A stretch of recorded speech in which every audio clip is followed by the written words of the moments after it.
It is impossible not to be captivated by the imposing beauty of Mount Kanlaon. Its stature and vastness are accentuated by the lush landscape that surrounds it.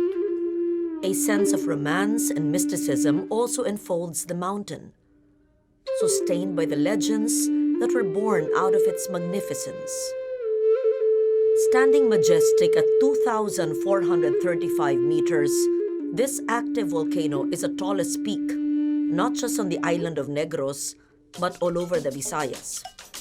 It is the heart of one of the country's centers of biodiversity.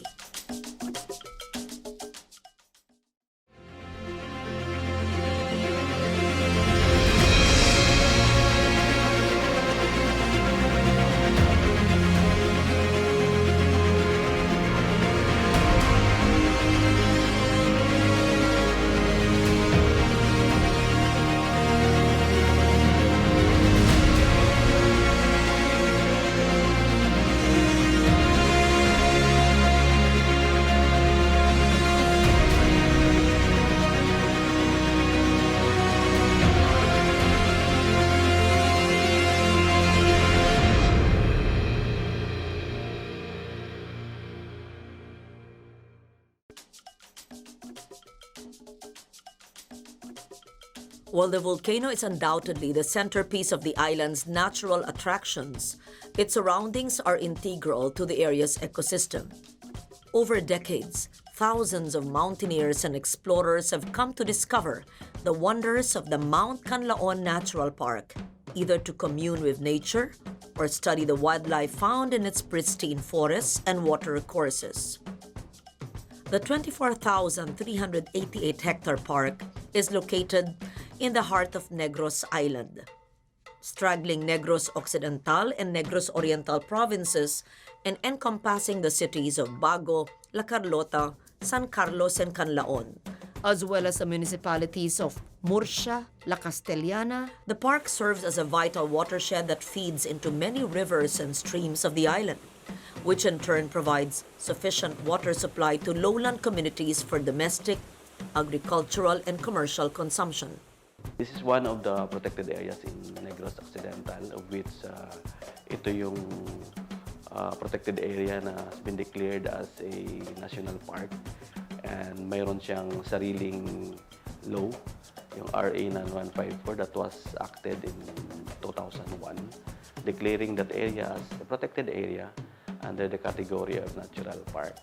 So the purpose of natural park, this is not only intended for that purpose of watershed, but at the same time, ito yung isa sa mga primary destinations when it comes to sustainable development and, of course, biodiversity conservation program of the DENR.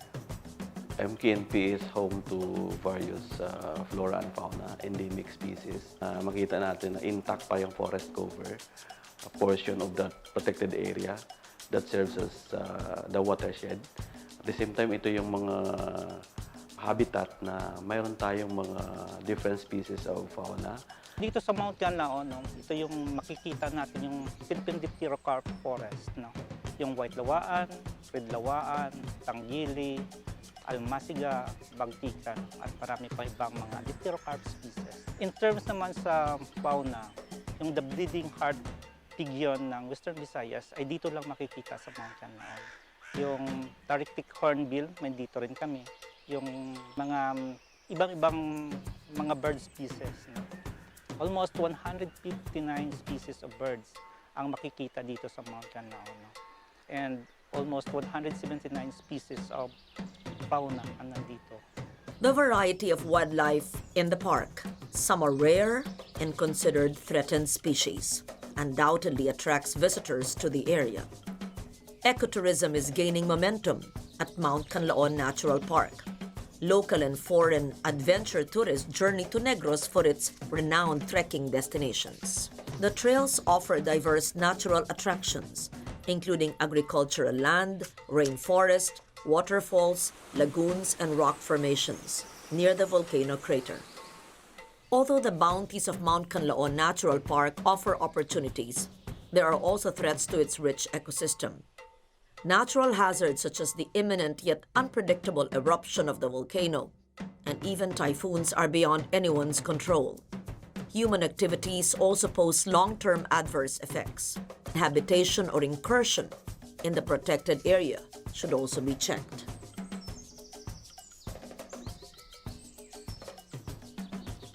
Yung isang threat na nakita natin, the presence of settlement areas sa loob ng park. Meron tayong 15 barangay sa loob ng park. So, yung community are using the resource sa loob ng park. Nagiging pressure ito sa atin na natural resources sa loob. So, the other one is yung pagrami ng population ng mga community doon. Kung hindi natin makontrol yung community sa loob, yung population nila, so rarami at rarami yung mga tao. Baka yung resource natin mauubos kung hindi natin makontrol. Because of that population, yung basura sa loob, kailangan natin i-manage. The conversion of forest land into other land use, like for example, yung mga farmlands, pag-widen ng mga farmlands sa loob ng parke, isa yung threats na nakita natin at kailangan bantayan. Sustainable development does not only mean for the environment, but of course, we have to manage people that are also truly dependent on natural resources. Especially that Mount Kanlaon Park has two zonification, the strict protection zone and of course the multiple use zone. So these zones has its own prescriptions. So in the strict prescriptions, these are the line-up activities considered to be allowed and of course not allowed activities. And it has been approved by the Protected Area Management Board, the governing body of the protected area. Enforcement of laws and regulations, disaster preparedness, as well as implementation of policies has become a shared responsibility among the stakeholders. This include the DNR, the PAMBI, the local government units, members of the communities themselves, including the indigenous people living in the highlands of the park. The community's active involvement is vital to the sustainability efforts of both the national and local governments. They have become valuable partners in sustainable development and may be seen less as threats to conservation. One successful community-based program is a Kanlaon Green Brigade. Yung KGB naman, Kanlaon Green Brigades, yung function namin dito, bali nag-stop ng mga illegal logging, illegal trekking, tsaka nagmo-monitor kami dito ng mga kung anong mga activities ng mga taga rito rin at saka mga visitor mismo. Na nung una wala yung KGB dito. Marami din dito na mga illegal, kagaya din namin at saka ako mismo. Hunter ako ma'am ng mga ibon, mga hayop dito, na mga kahit anong mga hayop dyan sa taas. At saka kumukuha din ako ng ratan na binibinta sa Lacarluta na para pang hanap buhay din namin para may makain. Nung pumasok yung DNR, in-educate kami na bawal yung mga ganyan, ganito. Kaya kami parang sinabi naman namin sa amin sarili na baka balang araw mawawala yung mga hayop dyan at saka yung mga punong kahoy. Mga dapat na gawin, seminar kami ng LGU, ng DNR. Doon nalaman namin na bawal at saka doon kami na pumasok sa KGB. Nabuti na lang may mga hanap buhay din dito na gaya ng guide at saka yung mga cut flower at saka mga homestay. Saka mayroon din dito na mga manok, ma'am. Nakatulong din sa amin yung manok. Nandyan ako sa office sa station ranger. May mga bisita, pinalalagbok ko. At saka in-interview ko rin at saka sinasabihan ko ganitong bawal, kukuha kayo ng guide. Ini-explain ko sa kanila kung ano ang mga roles ng PAMBI dito na nagpapangsyon ngayon dito.